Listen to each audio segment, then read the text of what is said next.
How bad are the cafeteria ladies in a Japanese women's prison? For a female prisoner with her hands tied behind her back, she pours the porridge directly onto the ground and steps on the prisoner's face for fun. Still not satisfied, she soaks a blanket in a nearby puddle and covers the immobilized prisoner with it, then laughs triumphantly. The tortured prisoner is named Lisa. She was just recaptured after escaping from prison with her cellmate Keiko, using the over 2-meter-tall reeds nearby to flee. Behind them, prison guards with police dogs were in pursuit. Suddenly, Keiko had a stomachache, but it was just her period, nothing serious.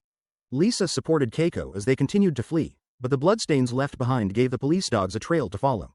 The dogs quickly caught up and pounced on Keiko. Lisa could have taken the opportunity to escape, but she didn't. She hurriedly picked up a stick nearby and, after repeatedly striking, the police dog lay on the ground. Lisa continued to support Keiko as they ran. In just those few minutes of delay, a prison guard had already caught up with them. As the guard slowly approached, a bird startled him. Lisa rushed forward to grab the gun, and during the struggle, several shots were fired. Keiko used a piece of wood to knock the guard unconscious. The gunshots attracted other guards. After a burst of gunfire nearby, a large number of guards had arrived. The guard who had been let go earlier came forward and hit them with the butt of his gun.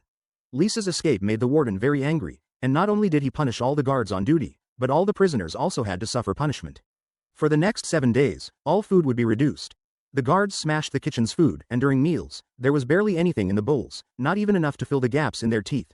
The female prisoners kept banging their bowls in protest. The administrators came whistling, blaming all of this on Lisa. Meanwhile, in a small dark room, Lisa lay on the ground with her hands and feet tied behind her back. Keiko was locked in the next room. The two of them banged their heads against the wall to signal each other that they were still alive. As Lisa calmed down, she recalled 3 years ago when she was still free and had fallen in love with a narcotics officer named Sam. Sam had her go undercover in a drug cartel to gather intelligence. Unexpectedly, she was discovered by the drug dealers, who then gave her a severe beating. They stripped him of his clothes and humiliated him, yet even so, Lisa didn't reveal a single word about Sam. Later, Sam arrived and took down the drug dealer's hideout. Unexpectedly, after his promotion and raise, Sam abandoned Lisa.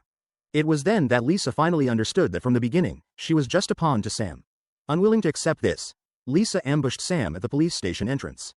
But as a weak woman, she was no match for Sam. Lisa was subdued by a large number of police officers. For his own safety, Sam devised a plan to send Lisa to prison. Lisa intended to escape and seek revenge on Sam, but she was caught again and subjected to various inhumane tortures. The cafeteria lady in this Japanese women's prison was too cruel.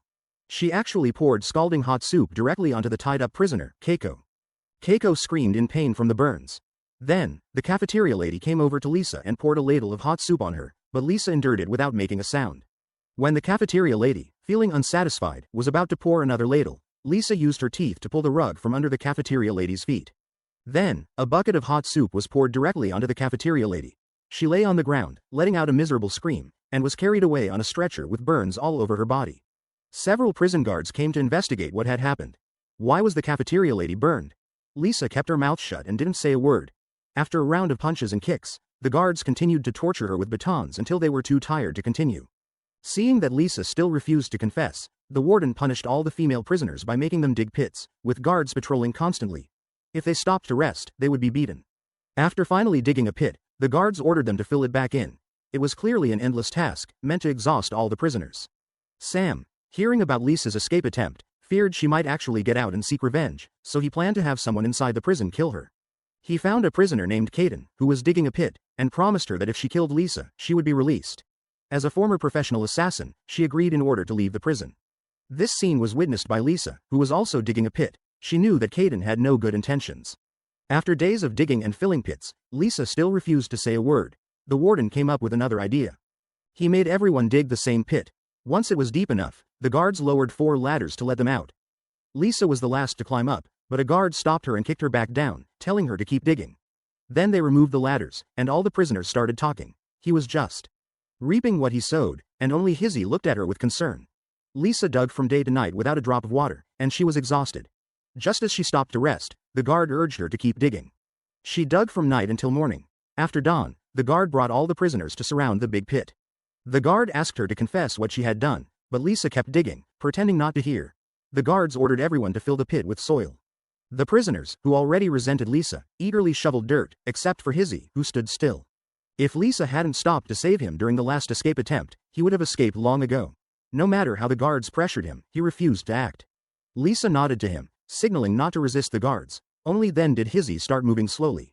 Not letting that woman curse at her, Lisa noticed the loose soil under her feet and gave it a push. The woman slipped, fell, and hit her head on a rock, dying instantly with foam at her mouth.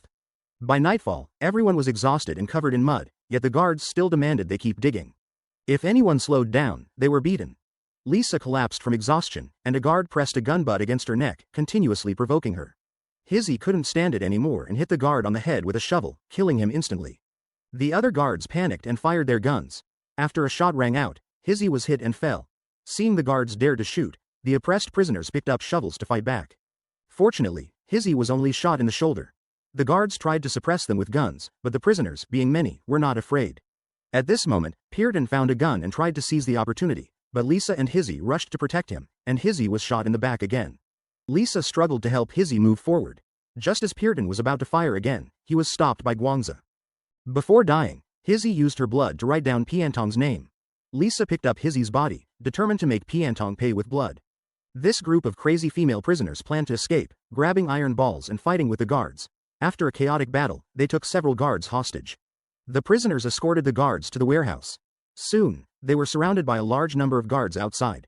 The guards demanded they lay down their weapons and surrender, or face dire consequences. The female prisoners with weapons were not afraid.